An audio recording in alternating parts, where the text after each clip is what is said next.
Protests in Gaza escalated on Monday as relatives of Israeli hostages disrupted a parliament committee meeting, demanding the release of their loved ones.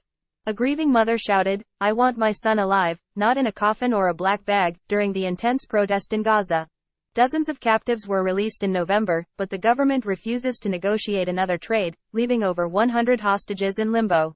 The Israeli government's announcement of another hostage's death sparked the latest round of protests, indicating a prolonged struggle ahead.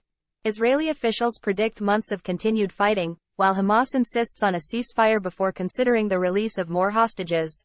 Families of hostages intensified their protests, urging the government to take decisive action for the release of their relatives.